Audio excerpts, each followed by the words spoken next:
technology insertion, RBAC, etc. As far as HR issues are concerned, if you recollect, I addressed the generation next, the young lot which is sitting here. It's a treat to interact with the majors, lieutenant colonels, and colonels of our army. And when I interact with them, when I deal with them, I get this feeling of absolute reassurance that it is for us to feel the systems and the required changes will come on their own, because this generation, the hallmark of this generation is adaptability. Thank you. We move on to the next lecture now, and that is a presentation on convergence of SOT, strategic, operational, and tactical echelons in a C4I2 system, by Colonel KPM Das, who is working with Cisco. He joined them about 6 years back after a stint in the IT services industry. Prior to joining the IT industry, KPM was with the Indian Army for about 25 years in the Corps of Signals. He's graduated from the NDA, and he is also a alumnus of the Defense Services Staff College and a PG in computer science. He's also contributed a lot to a number of journals in the areas of information and non-lethal warfare. And he's also a keen follower of the war game theory and development, and developer of the first Battle BC, a battalion to corps war game. So over to KPM. I think 30 minutes, not 40 minutes. We'll take all the questions at the end after we finish off with all the 3 lectures. Good morning, everybody. Going by General Kalra's arithmetic, 18 months is the half-life. 18 months after he's left, he's down to half-life. So I have died many times over. So that's one. 2 is, during this presentation, there is a general idea of where the Indian Army is. I've interacted with colleagues with Cosmets. And in most recent tenure, which I'm doing with Cisco, it's highly defense intensive. So you will have to pardon me if I'm wrong. And from what I can see, I'm likely to be erring on the negative side, which is a good thing, which is that things are far better than what I'm projecting, which I think is okay. Right? So these are the 2 disclaimers that I'd like to make, because there are certain areas which, especially after listening to the scientific advisor and the last presentation, it appears that there are areas where we made significant strides, and that's a fantastic thing. Right. What I'll try to cover here is actually, at the end of the day, all the sub-cheese is core and below, according to me. Right? You can do fancy stuff up here. At the end of the day, if you cannot leave a mark behind in the operational area, it really doesn't matter. Second is, when we actually begin a journey in all defense organizations and armies of the world, procurement is a huge challenge everywhere.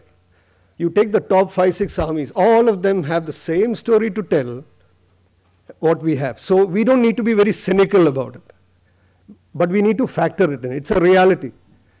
And it hits you when you get posted to Army headquarters. We need to accept it with complete grace and build it into our planning. TCS will take 7 years, 10 years. Why not? Because if you don't take this long, you will not have a system which will be of use to the soldier in the battlefield. Right, so I'm going to touch a few things. So probably it's more of horizontal coverage than of vertical coverage. Pardon me for that. I'm open to discussions during lunch or even later. So it'll be broadly a theme, and messages can be derived out of them. So some amount of theoretical stuff, which is levels, elements, seam, state, evolution of network-centric warfare. When the term SONT is used, they relate to strategic, operational, and tactical. So some of the themes are command push versus intelligence and recce pull, demand versus supply, obviously of bandwidth at strategic, operational, tactical levels.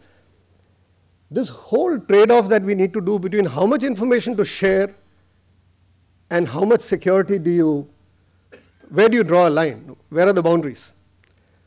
Then the whole architecture at the 3 levels. Another trade-off, how much of information do you want rich and how much of it do you want in the skeleton form? Because it matters to the planner, because the reach of the information depends on how rich the information is. You can have all the fancy UAVs in the world. At the end of the day, if you can't translate it into a small little black and white thing, which can appear on a company commander's, either on a computer or even a printout will do. Why do you need a computer? Even a printout will do. If you cannot do that, there's no use having that UAV. If you still need an MPEG 3, MPEG 4 at the edge of the battlefield. So one of the passionate themes I am driving is, please think about the edge of the battlefield and plan backwards. Because very often, many of these delivery systems completely break down at these fault lines. The fault lines are strategic to operational. The next fault line is operational to tactical. The next is about collaboration, which is, I think, the easiest problem to solve today, and where a company like Cisco is. These are easy to do tools. You can mount it on any kind of computer, anywhere. It makes your work that much easier. Few issues which are related to command and staff attention. Now, this is kind of treacherous ground, so to say.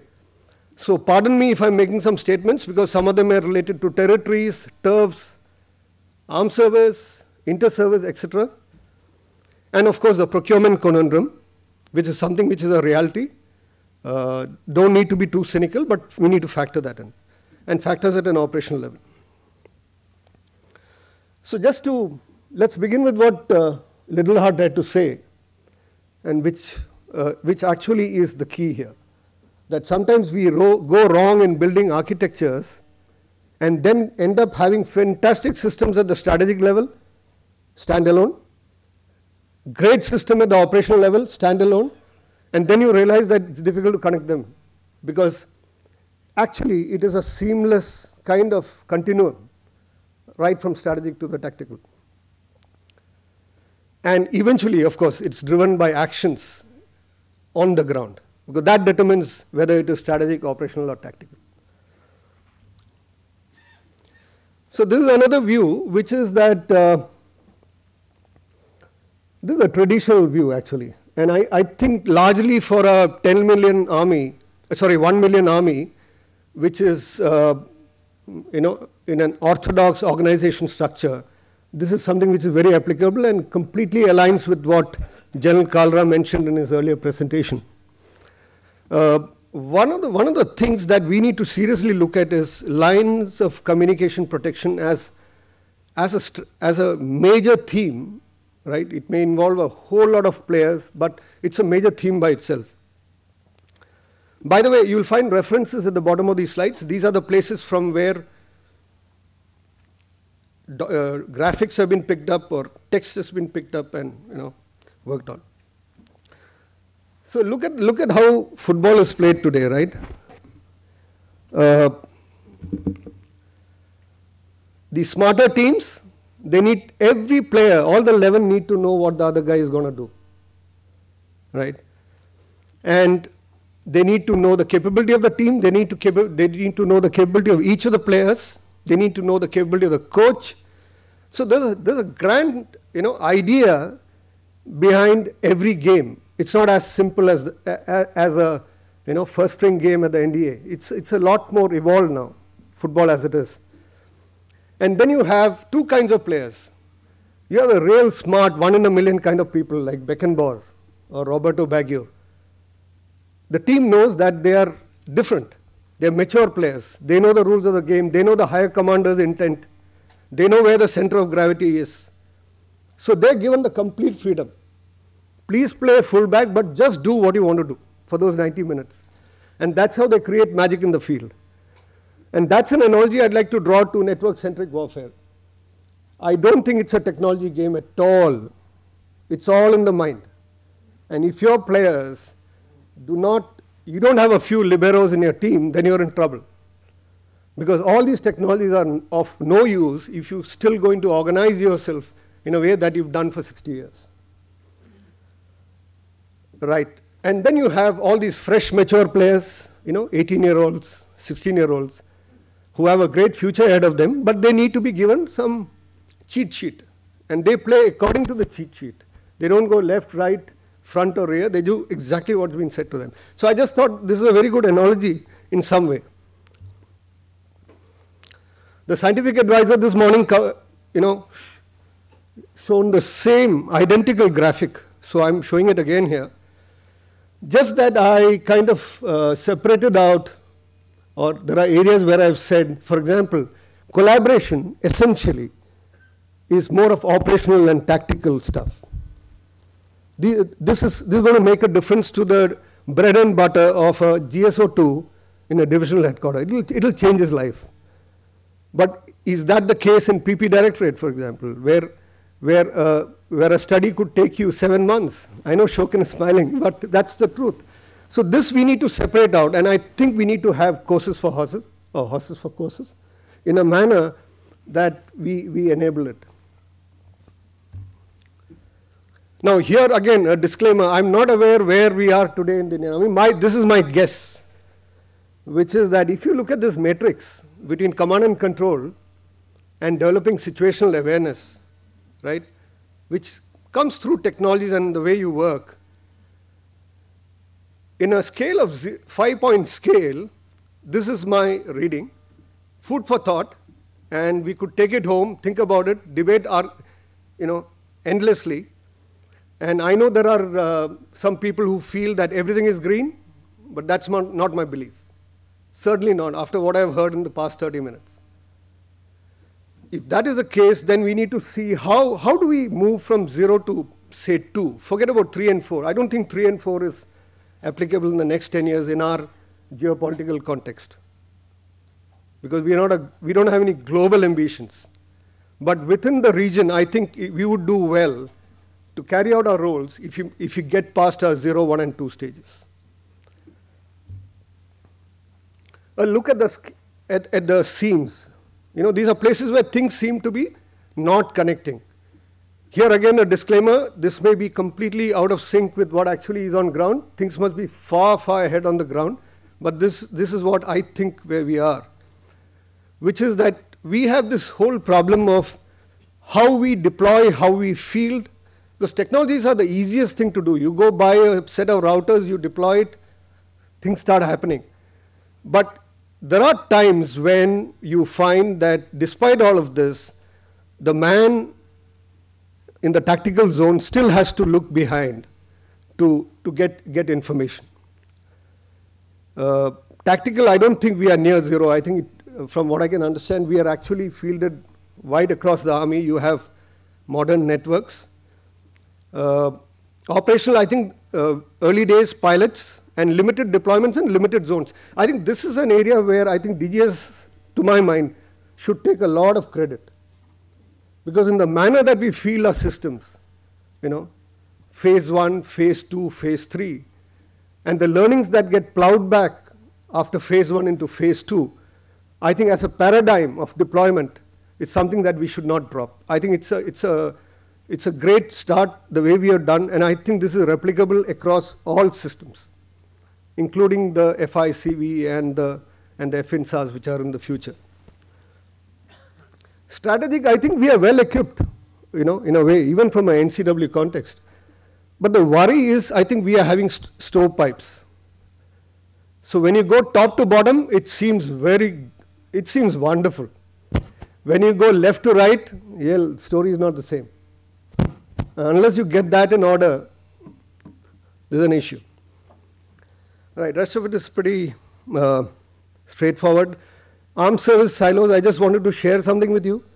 There's a small little device called Sati in sorry, in 2001 we tried to field it, a handheld device for the infantry in CI Ops. And I was the project manager. View from the highest level on the progress of the project. In 2 years, we fielded a device, at that time was state of the art. And we produced 500 prototypes. It had 100 issues. Prototypes will have issues. We need to know that prototypes will have issues. And you can't expect everything to be working from day one. Somewhere along the way, I think it got into the last bullet on the slide. And it got dropped by the wayside. And I recently spoke to the people who built it, and they're still so passionate and hopeful about it. I think in the DPP Make program concept, where things have to be made purely Indian, I think it stands a second chance. And my call to the audience here, senior people, if you ever get to support this approach, I think we should. Because there are certain islands where we can do a wonderful job of building indigenous devices.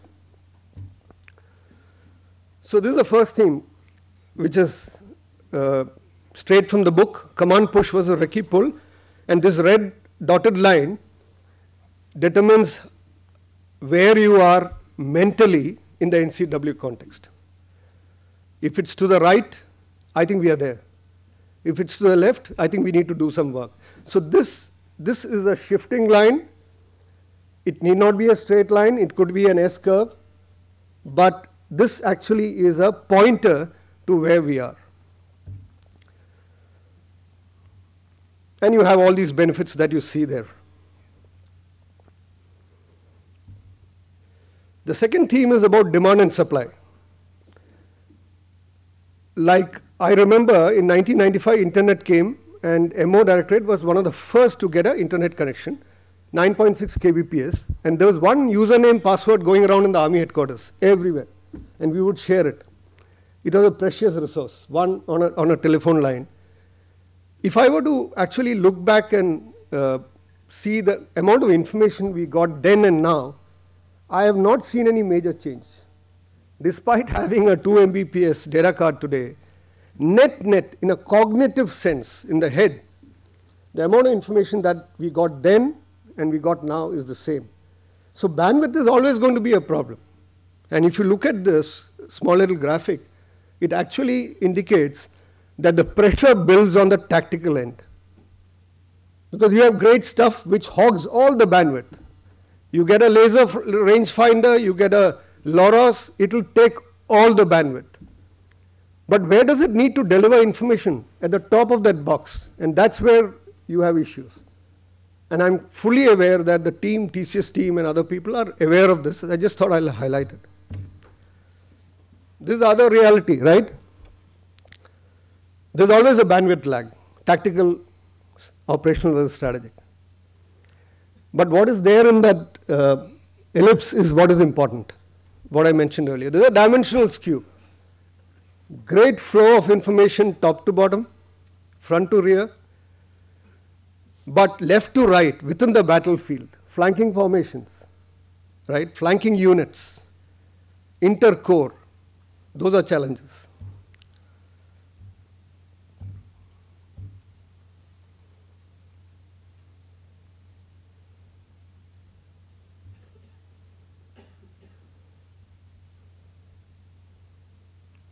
Sorry about that.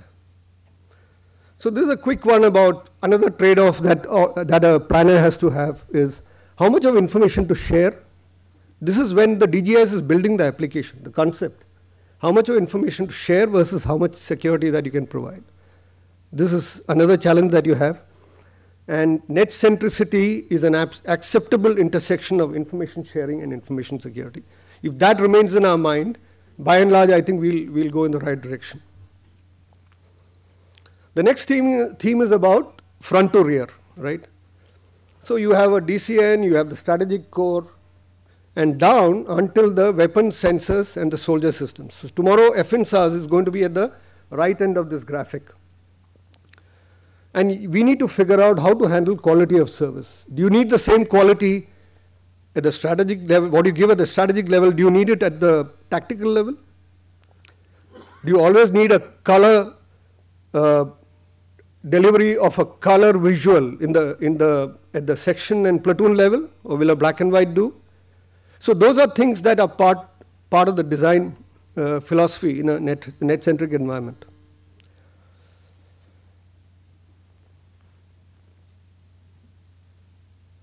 So from a service point of view, at the end of the day, left to right, signals needs to deliver the services across all echelons.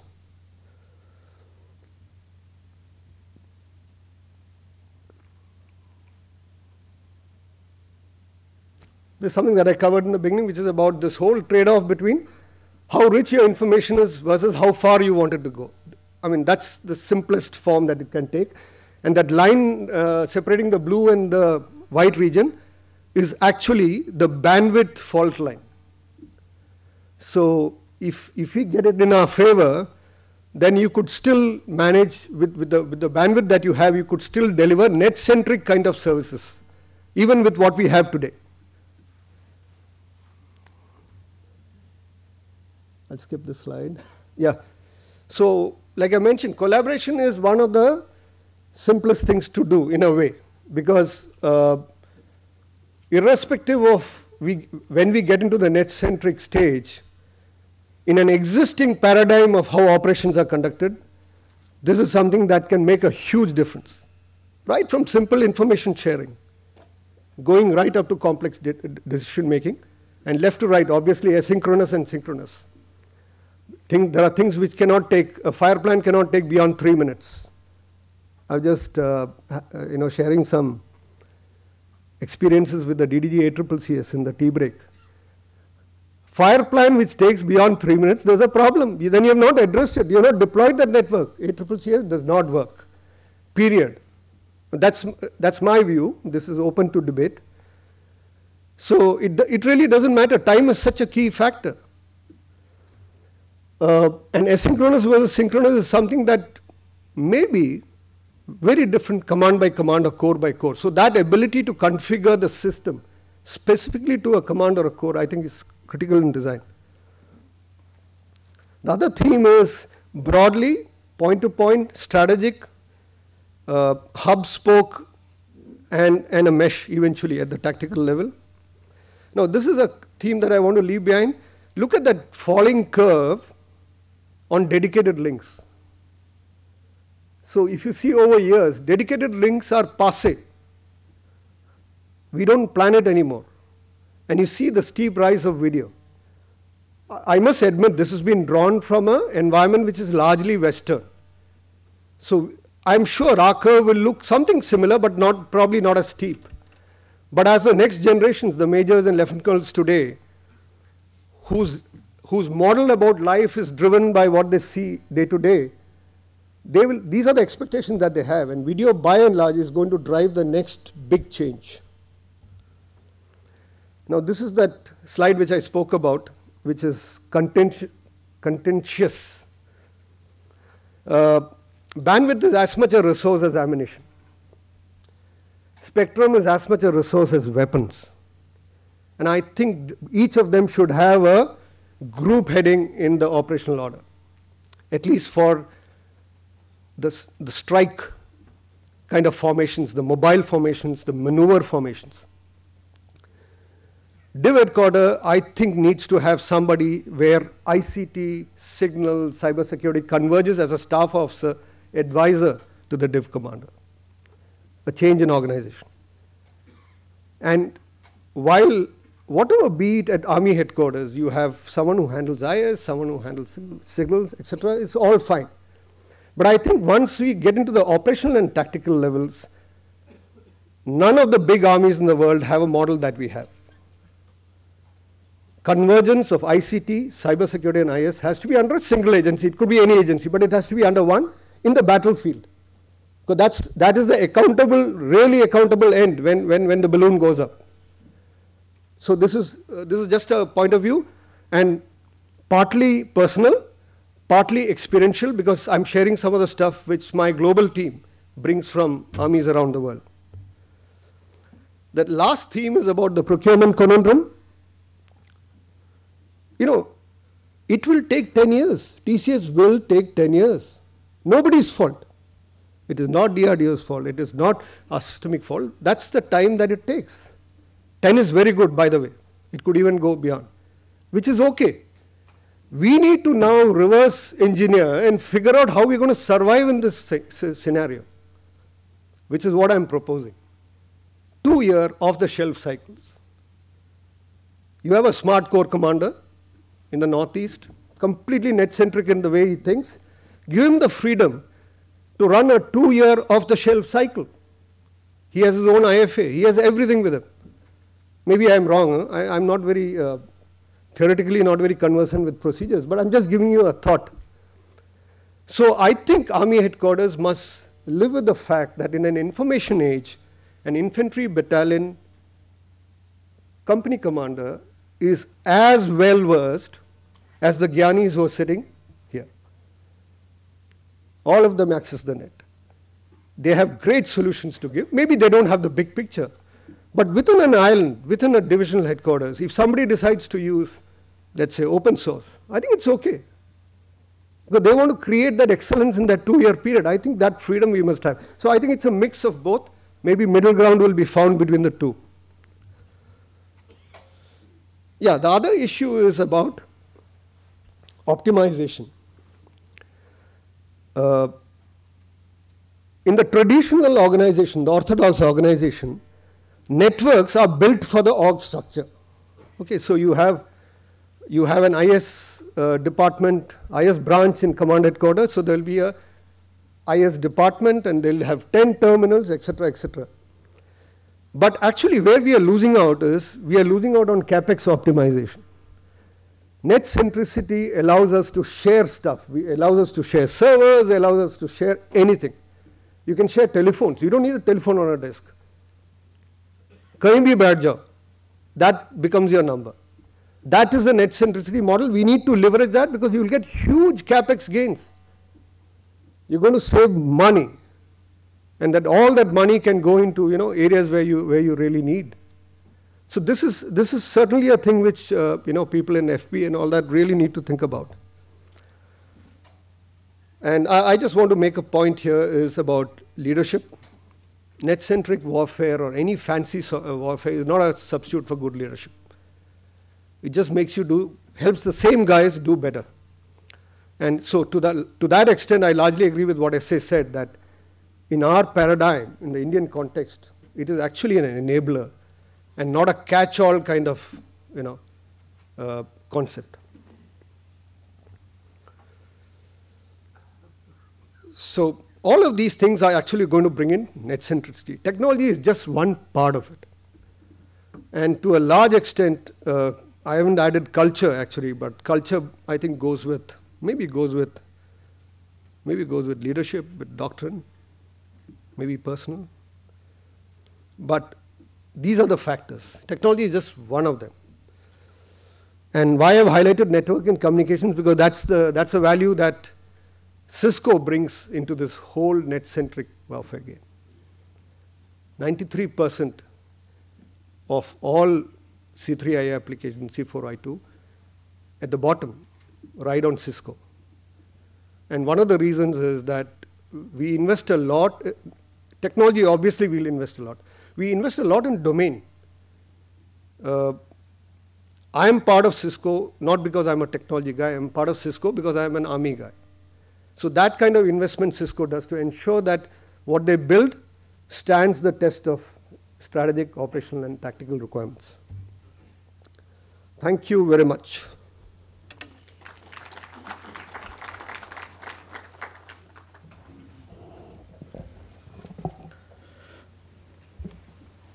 Thank you, Colonel Das. We now move on to the last presentation of this session on tri-service effects-based operation by Brigadier L. Chand, DESIDS, Headquarter IDS. Use of network-centric ops to do something more than combat and more than destruction of war-waging potential could be a part of this concept.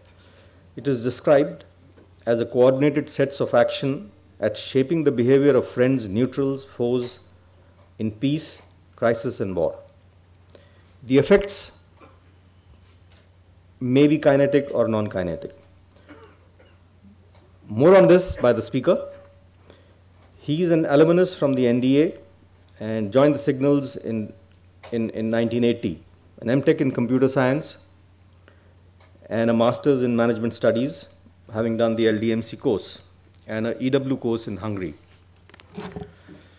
He has worked on network design and integration of Taxi 3i system as Director CDNS and Project Director ASCON. The Brigadier has also written a series of articles and presented papers in various seminars. Over to you.